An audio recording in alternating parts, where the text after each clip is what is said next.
Alors, bonsoir. Là, on va faire une petite série de capsules vidéo sur le dilemme éthique pour que vous soyez en mesure de faire votre travail sur le dilemme éthique. Donc, on va en faire un ensemble ce soir. On va commencer par la situation clinique. Il y a toujours une situation, puis dans cette situation-là, il va y avoir des conflits de valeurs parce qu'un dilemme éthique, c'est toujours un conflit de valeurs.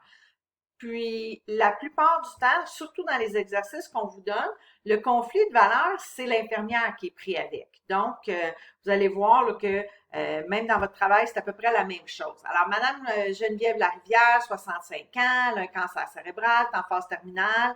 Depuis 2 ans, elle a suivi tous les traitements possibles et impossibles. Elle vient d'être hospitalisée sur l'unité de médecine. Elle est veuve, mais elle a un fils qui a 37 ans puis qui la visite. Ce matin, l'équipe médicale est passée. Ils ont convenu que les traitements, c'est rendu inutile. Si vous avez vu les capsules vidéo sur l'acharnement thérapeutique, ça serait de l'acharnement thérapeutique de continuer en sachant que le traitement ne va pas lui donner de bénéfices. Bon, ils disent que son cancer a trop progressé.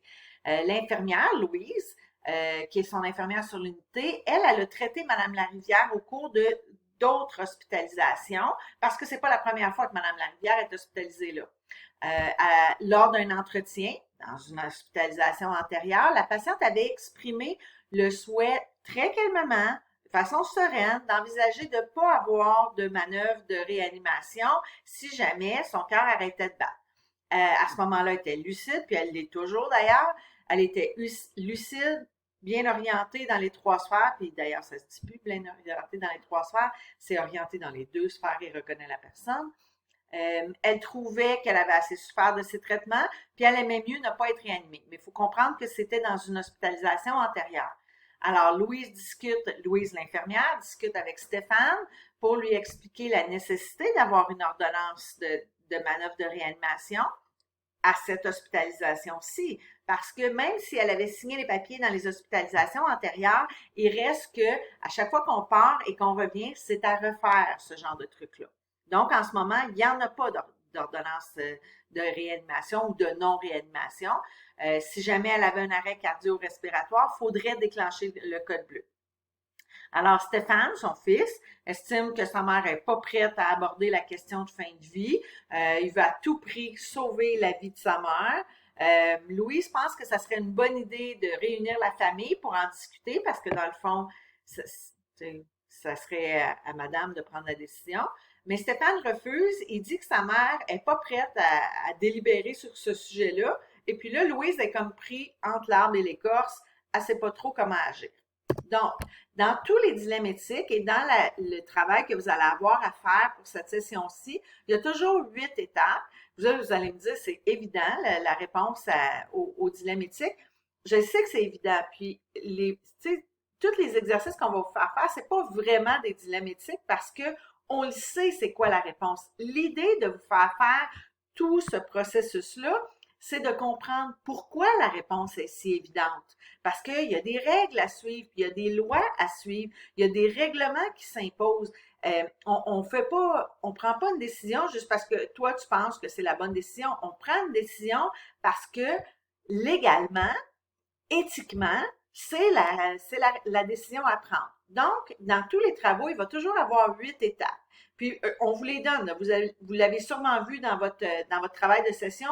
On vous les donne, les 8 étapes, dans un gabarit qui est déjà préétabli. Là.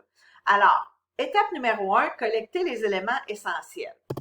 Alors, si on revient à la situation, c'est quoi les éléments essentiels dans notre situation? Alors, madame, là, si on était en classe, tout le monde me donnerait ses idées, mais là, c'est pas si évident que ça. Alors, Madame Larivière, âgée de 65 ans, atteinte d'un cancer cérébral en phase terminale. Est-ce que c'est essentiel à notre situation-là? Ben, le fait qu'elle a 65 ans, oups, c'est vrai, je m'étais dit qu'il fallait que, ignorer, il fallait que je reste dans cette forme-là, sinon je ne suis pas capable d'écrire dedans. Alors, le fait qu'elle a 65 ans, Madame Larivière, c'est essentiel parce que pour être en mesure de prendre une décision, pour être en mesure d'imposer son choix, il faut être majeur. Alors, à 65 ans, elle est majeure. Quoi d'autre il faut être? autre que majeur, il faut être apte et orienté. Donc, ici, on dit qu'elle est lucide et bien orientée. Donc, ça, c'est essentiel, puisque ça nous dit que dans cette histoire-là, madame peut prendre des décisions pour elle-même, puis si on se souvient bien du principe de l'inviolabilité, on ne peut rien imposer à madame. Donc, elle est âgée de 65 ans, elle est lucide, bien orientée. Quoi d'autre dans notre situation qui est essentiel dans cette histoire-là? Le fait qu'elle soit veuve, est-ce que c'est essentiel? Pas tant. Je veux dire, c'est peut-être important, mais elle ne le serait pas, ça changerait-tu quelque chose? Non, pas vraiment. Le fait elle a suivi tous les traitements possibles et impossibles, euh, puis on est arrivé à voyons, je voulais la souligner, puis là, je ne trouve plus souligner. Elle a suivi tous les traitements, puis elle est quand même arrivée au moment où son cancer a trop progressé. Est-ce que c'est essentiel? Bien, la réponse, c'est oui. Ben, puis en quelque part, ça pourrait être très important, pas nécessairement essentiel, mais dans ce cas-ci, on va se dire que c'est essentiel.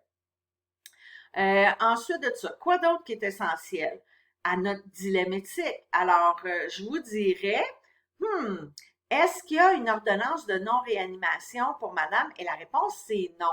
Alors, il n'y a pas d'ordonnance de réanimation.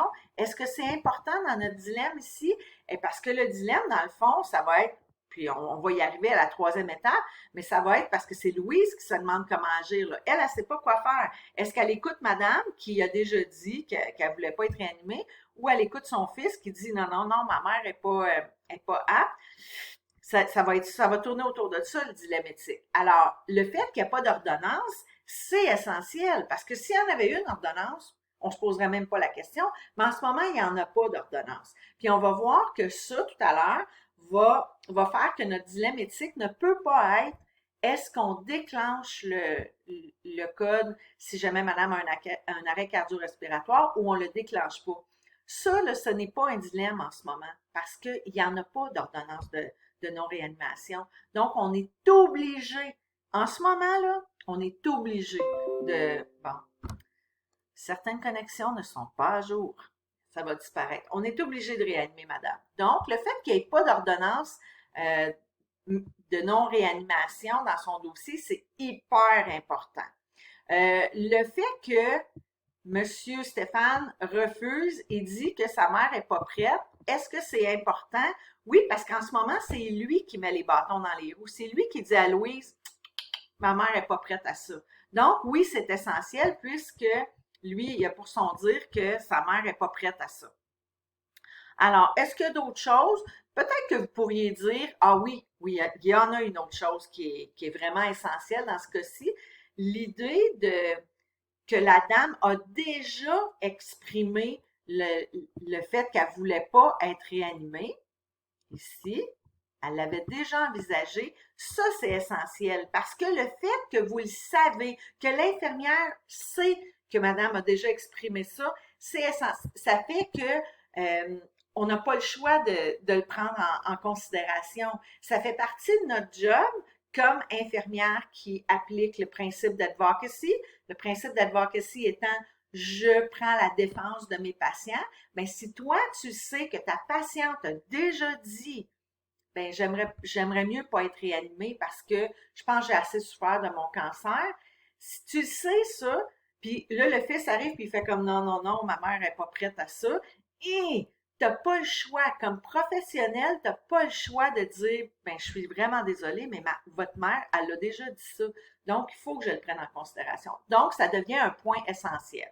J'espère que tout le monde comprend. Puis, vous pourriez décider qu'il y a d'autres points essentiels dans la situation. À partir du moment où vous êtes capable de bien me le justifier, moi, j'ai pas de problème avec ça. Donc, on est arrivé à la deuxième étape, formuler le dilemme éthique. Je l'ai dit dans des capsules antérieures, un dilemme éthique, c'est toujours le choix entre deux choses, blablabla bla, bla, ou blablabla. Bla, bla. Ça ne peut pas, on devrait faire ça. C'est pas un dilemme, ça, on devrait faire ça. Ça, c'est une option. Un dilemme a toujours minimalement deux options. Dans ce cas-ci, qu'est-ce qu'on pourrait dire? Est-ce qu'on peut dire Est-ce qu'on déclenche le code bleu, bleu, si arrêt cardiaque ou pas.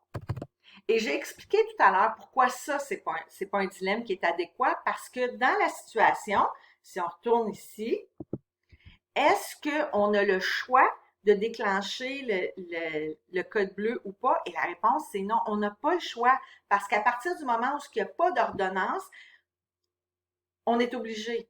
Donc, oups, ça ici, ce n'est pas un choix. Ce n'est pas une... On va aller le barrer, mais on va le barrer comme ça. Alors, qu'est-ce qu'on a d'autre comme option? Qu'est-ce qu'on veut dire? Qu'est-ce qu'on peut dire outre... Bon, ça le fait encore. Outre, est-ce qu'on déclenche la réanimation ou pas? Qu'est-ce qui nous intéresse dans cette situation-là? C'est quoi le malaise dans cette situation-là? On a dit que Louise est comme un peu pris entre l'arbre et l'écorce. Louise, elle se demande quoi faire, mais c'est quoi ces options qu'elle peut faire? Ces options, c'est est-ce que l'infirmière, là, si je fais des fautes d'orthographe, là, réunit la famille pour discuter du code ou elle suit les recommandations du fils et ne tient pas compte de l'avis antérieur de madame. Ça pourrait être ça. Puis ça pourrait être formulé de toutes sortes de façons. Mais l'idée dans ce dilemme-là, c'est est-ce que on adresse le fait que madame n'a pas de code avec madame ou la famille au complet, ou on suit ce que le fils voudrait, puis on va réanimer madame si jamais son cœur arrêtait de battre. Ça va tourner autour de ça, le dilemme éthique ici. Ensuite de ça, on est arrivé à la troisième étape. C'est qui les personnes concernées? Puis là, il ne faut pas inventer des personnes. Alors, qui est concerné par le dilemme? Bien, clairement, Madame Larivière. Elle est concernée, Madame Larivière, parce que c'est elle qu'on va réanimer si jamais son cœur arrête de battre. Puis peut-être que c'est pas nécessairement ça qu'elle veut. Puis peut-être que ça a changé son avis aussi. Peut-être que depuis la dernière hospitalisation, elle voudrait se faire réanimer. On ne le sait juste pas, mais elle a déjà dit qu'elle ne voulait pas le faire. Louise, elle qui est prise dans le dilemme, est-ce qu'elle est concernée? Bien, clairement, elle est concernée, Louise, parce que c'est elle qui est prise entre l'arbre et l'écorce. Ensuite de ça, Stéphane. Stéphane qui a son avis à dire là-dedans, puis qui est malheureux, dans le fond, vis-à-vis de la situation de sa mère. Est-ce qu'il est concerné? Bien, clairement, il est concerné. Est-ce qu'il y a d'autres personnes dans la situation? Probablement, mais est-ce qu'ils sont mentionnés dans cette situation-ci? Non. Ben, madame est veuve, fait clairement son mari n'est pas concerné. Est-ce qu'il y aurait peut-être de la famille autre que Stéphane qui pourrait être concernée? Peut-être, mais ils ne sont pas dans la situation, donc on ne les invente pas. Alors, on aurait madame, Louise et Stéphane. La quatrième étape, c'est quoi les conflits qui sont en valeur? Qu'est-ce qui est problématique dans cette situation-là qui fait que Louise est un peu mal à l'aise avec ça? Là, on arrive aux 15 minutes. Je vais arrêter l'enregistrement et puis on va continuer dans la prochaine capsule.